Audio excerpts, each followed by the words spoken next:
Kaj počnete v Europe Direct Gorenjska?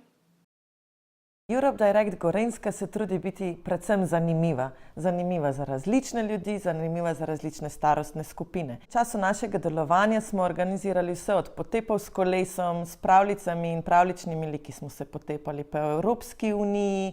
Iskali smo zanimivosti evropskih držav, od poševnega stolpa, opisi, do tega, katera država ima največje jezero, barvali smo evropske zastave, vozili smo se z e-rikšo, še najraje pa vrtimo naše kolo sreče in preverjamo znanje o Evropski uniji med našimi občani. Kaj pa je e-rikša? E-rikša je čisto posebno vozilo, za katero potrebujemo moč naših nog, da pa ni vožnja pretežka, nam malce pomaga električni motor. Kaj želite z njo sporočiti? Kadar se vozimo s kolesom namesto z avtomobilom, zmanjšujemo vplive naših vozil na okolje. Ampak otroci vse to že vemo.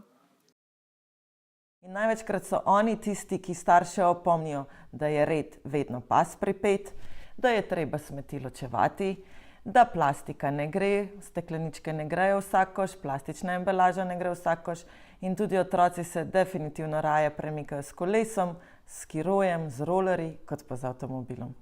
Nekaj novega pa vseeno lahko izvemo. Menda boste pripravili živo knjižnico, kjer bodo tudi knjige v Evropi. Živo knjižnico organiziramo prvič. Zdi se nam zelo zanimiv način, kako približati Evropsko unijo in pa predvsem številne zanimive programe Evropske unije različnim občanom. V živi knjižnici sodelovala tudi knjiga, ki ima izkušnjo z študijem v tujini, študentsko izmenjavo Erasmus. Potem bomo imeli živo knjigo, ki ima izkušnjo z Evropsko prostovoljno službo, ki je delala z otroki v Rimu. Knjige so že tako polne znanja in tudi žive knjige lahko pripovedujejo zelo zanimive zgodbe, ki jih je vredno slišati.